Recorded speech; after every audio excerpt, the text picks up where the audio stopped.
Hey guys, welcome to the study with Mayank. मैं हूं आपका मयंक। हम लोगों के यहाँ पर पीसीएस स्पेशल डेली जीके की सीरीज चल रही है। आज आपकी तारीख है 27 जुलाई। आज के वीडियो में हम लोग भारत की राज्य व्यवस्था से संबंधित प्रश्नों को देखेंगे। तो चलिए स्टार्ट करते हैं आज का वीडियो। देखते हैं हमें क्या क्या डिस्कस करना है यहाँ पर। आज का पहला प्रश्न है, संविधान सभा ने राष्ट्रीय गान को निम्नलिखित में से किस दिन अपनाया था? 24 जनवरी 1950 को, 22 जुलाई 1947 को, 29 अगस्त 1947 को, 26 नवंबर 1949 को। देखिए, संविधान सभा ने भारत के राष्ट्रीय गान को 24 जनवरी 1950 को अपनाया था। वहीं संविधान सभा ने 22 जुलाई 1947 को हमारे राष्ट्रीय ध्वज को अपनाया था, यानी इस दिन राष्ट्रीय ध्वज को अपनाया गया था। वहीं 26 नवंबर 1949 को हमारा संविधान बनकर तैयार हुआ था और इस दिन संविधान के कुछ उपबंध लागू भी कर दिए गए थे। तो आपके जो प्रश्न में पूछा गया है उसके अकॉर्डिंग आपका सही आंसर है पहले का, ए वाला। दूसरा प्रश्न है अब आपका, भारतीय संविधान में न्यायपालिका को कार्यपालिका से पृथक करने का उल्लेख किस अनुच्छेद के अंतर्गत किया गया है? अनुच्छेद 51, अनुच्छेद 50, अनुच्छेद 49, अनुच्छेद 48। भारतीय संविधान के अनुच्छेद 50 के अनुसार राज्य अपने अधीन लोक सेवा में न्यायपालिका को कार्यपालिका से स्वतंत्र रखने हेतु कदम उठा सकता है। तो यहां पर आपका सही आंसर है सेकंड का, बी वाला। तीसरा प्रश्न है आपका, निम्नलिखित में से कौन सा पंचायती राज स्थापित करने वाला पहला राज्य है? राजस्थान, तमिलनाडु, पश्चिम बंगाल, आंध्र प्रदेश। देखिए, देश में पंचायती राज की स्थापना करने वाला पहला राज्य राजस्थान था। इसका शुभारंभ जो है 2 अक्टूबर 1959 को राजस्थान के नागौर जिले से प्रधानमंत्री ने किया था। राजस्थान का जो नागौर जिला है वहां पर सबसे पहले इसकी शुरुआत की गई थी। तो यहां पर आपका सही आंसर है तीसरे का, ए वाला। देखिए, राजस्थान के बाद आंध्र प्रदेश ने इस प्रणाली को अपनाया था। सबसे पहला राज्य राजस्थान है और दूसरा राज्य आंध्र प्रदेश है। तो यहां पर आपका सही आंसर है तीसरे का, ए।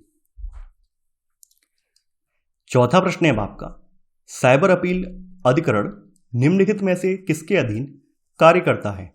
आपराधिक प्रक्रिया संहिता, नैसर्गिक न्याय के सिद्धांत, सिविल प्रक्रिया संहिता या उपरोक्त सभी।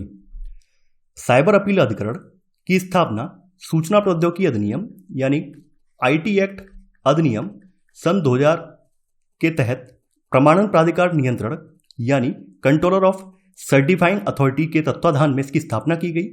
और इस अधिकरण को आरंभ में साइबर विनियमन अपील अधिकरण के रूप में जाना जाता था। इसने वर्ष 2006 से अपना कार्य करना शुरू किया था। अधिकरण के पास आईटी अधिनियम के तहत अपने कार्यों के निर्वहन के प्रयोजनों के लिए वही शक्तियां हैं जो सिविल प्रक्रिया संहिता 1908 के तहत एक सिविल कोड में निहित हैं। हालांकि यह सिविल प्रक्रिया संहिता 1908 द्वारा अधिकथित प्रक्रिया द्वारा बाध्य है, लेकिन साथ ही यह नैसर्गिक न्याय के सिद्धांतों द्वारा भी मार्गदर्शित होता है। अधिकरण के पास अपनी स्वयं की प्रक्रिया को विनियमित करने की शक्तियां हैं। साथ ही यह उन स्थानों का निर्धारण कर सकता है जहां इसकी पीठ होगी। अधिकरण के समक्ष प्रत्येक कार्रवाई को भारतीय दंड संहिता के अभिप्राय में न्यायिक कार्रवाई माना जाता है। यानी इसके पास तीनों ही शक्तियां हैं। आपराधिक प्रक्रिया संहिता की शक्ति भी है, नैसर्गिक न्याय के सिद्धांत की शक्ति भी है और सिविल प्रक्रिया संहिता के तहत भी ये कार्य कर सकता है। तो यहां पर आपका सही आंसर होगा चौथे का, डी वाला, यानी उपरोक्त सभी। पांचवा प्रश्न है आपका, निम्नलिखित में से किस राज्य का क्षेत्र 5वीं अनुसूची में शामिल नहीं है? आंध्र प्रदेश, महाराष्ट्र, हरियाणा, गुजरात। देखिए, देश में 10 राज्य 5वीं अनुसूची क्षेत्र में शामिल हैं और इनमें आंध्र प्रदेश, तेलंगाना, छत्तीसगढ़, गुजरात, हिमाचल प्रदेश, झारखंड, मध्य प्रदेश, महाराष्ट्र, ओडिशा और राजस्थान है। यानी आंध्र प्रदेश, महाराष्ट्र, गुजरात इसमें शामिल है, हरियाणा इसमें शामिल नहीं है। देखिए, इन सभी 10 राज्यों ने संबंधित पंचायती राज अधिनियमों में संशोधन करके अपेक्षित अनुपालन कानून बनाया है। तो यहां पर आपका सही आंसर होगा 5वें का, सी, यानी हरियाणा इसमें शामिल नहीं है। छठवां प्रश्न है आपका, कैबिनेट समितियों के संदर्भ में निम्नलिखित में से कौन सा या कौन से कथन सही हैं? इनका गठन प्रधानमंत्री द्वारा किया जाता है। ये नीतिगत मुद्दों की गहन जांच हेतु गठित की जाती हैं। आपको यहाँ पर कूट का प्रयोग करके सही उत्तर का चयन करना है। देखिए, कैबिनेट समितियां गैर संवैधानिक या अतिरिक्त संवैधानिक निकाय हैं, यानी कहने का मतलब ये है कि इनका संविधान में उल्लेख नहीं है। ये दो प्रकार की होती हैं, स्थायी और तदर्थ। दो प्रकार की समितियां होती हैं, एक स्थायी होती है, दूसरी तदर्थ होती है, और इन्हें आवश्यकताओं और स्थिति के अनुसार प्रधानमंत्री द्वारा स्थापित किया जाता है। उनकी संख्या, नामकरण और संरचना समय समय पर बदलती रहती है। तो यहां पर आपका पहला वाला कथन सही है। यहां पर आपका सेकंड वाला कथन बिल्कुल सही है। देखिए, ये कैबिनेट के कार्यभार को कम करने के लिए एक संगठनात्मक उपकरण है। ये नीतिगत मुद्दों की गहन जांच और प्रभावी समन्वय की सुविधा भी प्रदान करती हैं। तो यहां पर आपका सेकंड वाला कथन ये भी सही है। यहां पर आपका 1 और 2 दोनों ही कथन सही है, तो आपका सही आंसर होगा छठवें का सी, यानी 1 और 2 दोनों।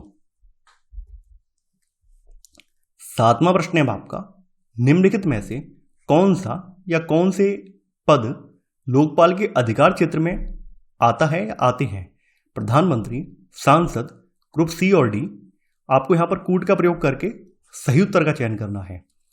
भारत के प्रशासनिक सुधार आयोग द्वारा लोकपाल की स्थापना की सिफारिश की गई थी। लोकपाल केंद्रीय और राज्य स्तर पर मंत्रियों और सचिवों के खिलाफ जनता द्वारा प्रशासनिक शिकायतों की सुनवाई करता है। लोकपाल के अधिकार क्षेत्र में प्रधानमंत्री, मंत्रालय, सांसद, ग्रुप ए, बी, सी और डी के अधिकारी तथा केंद्र सरकार के अधिकारी शामिल हैं। यानी ये तीनों ही पद जो हैं इसके लोकपाल के अधिकार क्षेत्र में आते हैं। तो यहां पर आपका सही आंसर होगा 7वें का डी वाला, यानी 1, 2 और 3। 8वां प्रश्न है आपका, नीचे 2 कथन दिए गए हैं, एक को अभिकथन और दूसरे को कारण कहा गया है। अभिकथन, कंपनी मामलों को नियंत्रित करने के लिए 1773 का विनियमन अधिनियम पेश किया गया था। कारण, इसने कंपनी के राजनीतिक और वाणिज्यिक कार्यों को अलग कर दिया।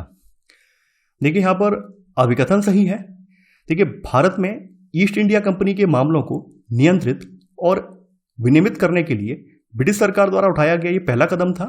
1773 का जो रेगुलेटिंग अधिनियम था, ये ब्रिटिश सरकार के द्वारा उठाया गया पहला कदम था। तो यहां पर अभिकथन सही है, लेकिन कारण गलत है, क्योंकि यहां पर बोला गया इसने कंपनी के राजनीतिक और वाणिज्यिक कार्यों को अलग कर दिया। कंपनी के वाणिज्यिक और राजनीतिक कार्यों के बीच में अंतर पिट्स इंडिया एक्ट 1784 ने किया था, न कि 1773 के रेगुलेटिंग एक्ट ने। तो यहां पर आपका कथन सही है, लेकिन कारण गलत है। तो यहां पर आपका आंसर होगा सी वाला, यानी ए सत्य है लेकिन आर असत्य है। 9वां प्रश्न है आपका, भारतीय संविधान की 5वीं अनुसूची निम्नलिखित में से किस अनुच्छेद से संबंधित है? अनुच्छेद 275, अनुच्छेद 244, अनुच्छेद 243 जी, अनुच्छेद 344।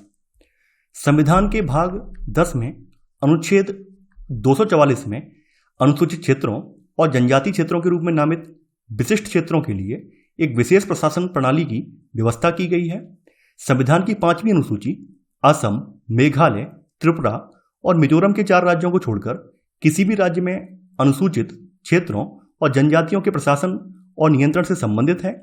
यानी अनुच्छेद 244 जो है ये 5वीं अनुसूची से संबंधित अनुच्छेद है। तो यहां पर आपका सही आंसर होगा 9वें का बी वाला। 10वां प्रश्न है आपका, पारिवारिक महिला लोक अदालत शुरू की गई है। सर्वोच्च न्यायालय, विधि और न्याय मंत्रालय, राष्ट्रीय महिला आयोग या उपरोक्त में से कोई नहीं।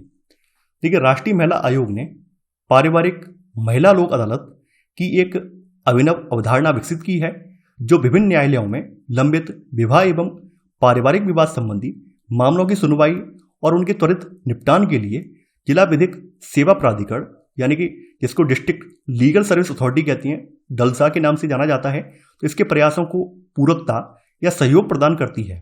तो पारिवारिक महिला लोक अदालत की शुरुआत राष्ट्रीय महिला आयोग द्वारा की गई है। तो यहां पर आपका सही आंसर है 10वें का सी वाला। तो ये था हमारा आज का वीडियो। आई होप आपको आज का वीडियो पसंद आया होगा।